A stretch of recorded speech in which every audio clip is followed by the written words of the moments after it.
What is going on, Nuggets Nation, NBA fans? My name is Tom Leuthner. Welcome back to Nuggets Today, presented by FanArch. Welcome in if you are new. If you are new, make sure to hit that like and subscribe button, as well as leave a comment if you guys want me to cover anything specifically, especially regarding the last couple of games. Denver's on a tear. The late games have been tough to cover, especially on the East Coast. But I mean, listen, Denver, a 6 game win streak. Jokic completely dominated. We saw a little bit of a little injury problems, a little bit of an injury problem, at least I want to say, for Cam Johnson. Christian Brown also went down. I'll get into that tomorrow. But today's episode, I want to break down a couple things. And the first thing is just the matchups, and that Denver was really just taking advantage of every matchup. A lot of matchups we saw in the Clippers game, like where AG, got Chris Dunn on him and tried to take advantage of that. AG finished with 18-5 and no assist, actually, with one steal, and shot 50% from the field, 2 for 6 from the 3-point line. But a lot of that, you saw Jokic really take advantage of the minutes that Brook Lopez played in the beginning of the game, where he came in, and Zubac was a tougher defender. I mean, listen, Jokic had his own way this game. 55, 12, and 6, 78% shooting from the field, 5 for 6 from the 3-point line. And it's funny because he got 16 free throws, made 14 of them, and he showed how easy it really looks when you get 10 plus free throws to put up 40, 50, or even 30 in a game. So that's the funniest thing, in my opinion, is just Jokic dominating with the free throws. But like I said, he took advantage when Zubac came out of the game, who was obviously one of the tougher defenders we've ever seen against Jokic.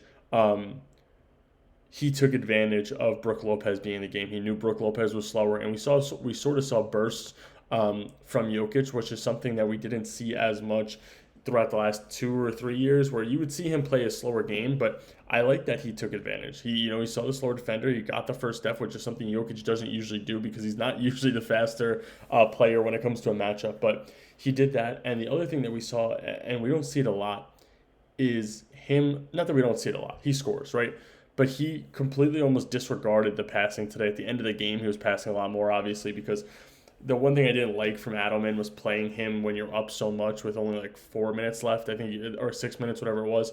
Just take him out of the game. Listen, if you blow it and you need to bring him back in, then go ahead and do it. But I don't like the fact that he was playing so late in the game. I think that the one thing I always think back to is the Derrick Rose injury when he tore his ACL when he was in a game he shouldn't have been in. So that just makes me nervous. Same thing with Jamal. But like I said, I think that Denver really attacked the matchups. Jamal had a tougher game, but even later on in the game, when Denver was going on their runs, he would attack the paint, get under the bigger defender, and just continue to draw fouls.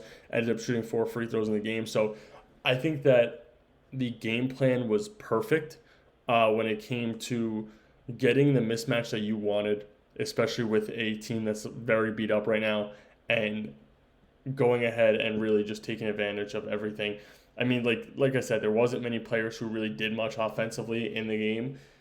Jokic was the main contributor, and you have two guys in Murray and Gordon, who are obviously the two best players on the team outside of Jokic, contributing to that. And the only other player in double digits this game was Tim Hardaway, who played 21 minutes, had 12 points, shot 3 for 7. So I think that Denver is in a good spot if you have that bench to rely on. Like I said, I'll get more of that tomorrow.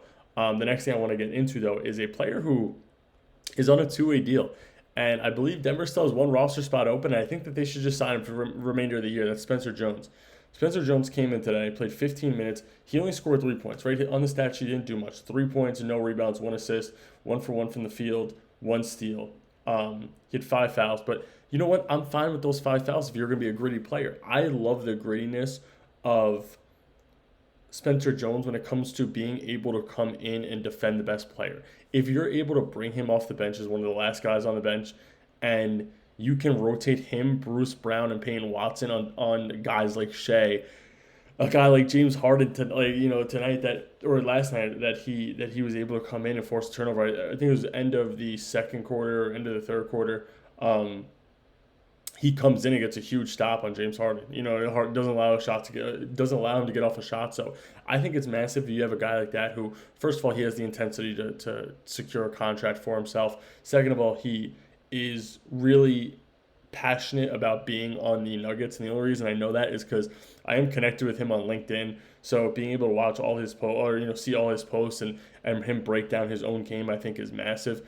And I think that he would be a fantastic part for this Denver team going into a playoff run. Like today, the only shot he hits is a contested three in the corner. So you don't expect him to come in and be this offensive mastermind. But if you have Jokic who can put up numbers like this whenever you need him to, Aaron Gordon, Jamal can put up better numbers, Tim Hardaway, and you want to put Spencer Jones in that lineup where you have Jamal at the 1, Tim Hardaway at the 2, and then him and AG at the 3 and 4, Jokic at the 5, you're in a fine spot because he doesn't need to play that much offense. He's literally the exact same kind of player as Peyton Watson. Peyton Watson's just a little bit better offensively, which we haven't really seen much this year, but I think he's just a little bit better offensively, and I think that could be a major factor. Like I said, to have him, Bruce, and P. Watt, Spencer Jones, Bruce, and P. Watt, to have that three-man rotation when it comes to playing defense, whether that be on a guy like Shea. And it's huge for teams, especially in the Western Conference. And we saw that with the Thunder last year when they were rotating guys like, obviously Shea was there, but you have guys like Cason Wallace, Caruso, and Lou Dort who were subbing in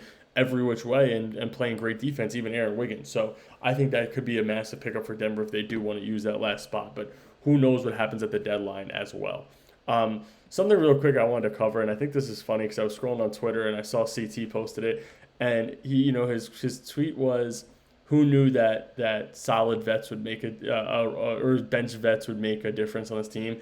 And it's a funny situation because I know it was all management's fault, but you sort of fire Mike Malone for wanting that over playing younger guys who, Calvin Booth wanted to play, and he ends up getting fired for it. So I just think it's hysterical that if you would have given this team to Mike Malone, I think that, and I know there was a lot more that goes into it, and a lot more breakdown that goes into it, but I just think it's funny that this is a team that Mike Malone could have probably pushed to the finals with as well, but Denver didn't want to bring in these vets. They wanted them to play the younger guys, when in reality, if you would have just played the vets, you're in such a better situation. So I just think that is funny. And then the last thing I want to get to this episode is I like the Clippers, what they did in the beginning of the game, and they're dealing with a lot. Bradley Beal goes down for the season. You're missing Chris Paul. You're missing Kawhi Leonard. So there's players that you're missing. But what Ty Lue did early in the game was he played the younger guys who you don't really have a scouting report on. He played these guys who came in and who were hungry. And in the second quarter, I was actually nervous about Denver and them not coming back because the Clippers go on a run. Clippers take over, and nobody outside of Jokic was hitting shots in the beginning of the game. And you have players like Jordan Miller, who is a guy I guarantee if you were to ask a random NBA fan, oh, hey, do you know who Jordan Miller is? They're saying no, right? Like, Jordan Miller comes in, he plays 26 minutes, drops 22 points, 4 rebounds, 1 assist on 6 for 10 shooting, right? Like, you have these guys who came in and who are hungry. I mean, Harden dominated. Zubac had a very good game again. But Jordan Miller was the anchor of this team. He had the second most points under Harden. So I think that was a good game plan. Obviously, Harden dominated. Harden does his thing, shoots 6 for 15 from the field. Had a bad game from the three-point line, shot 1 for 6, 10 free throws, made all 10. But Jordan Miller, shout out to Jordan Miller for having a great game, really. I mean, outside of him, there was no negatives outside of a couple bad shots. I mean, like, no blocks, 1 steal, no turnovers, no fouls. Was +4 in the box score, 22, 4, and 1, 6 for 10 shooting.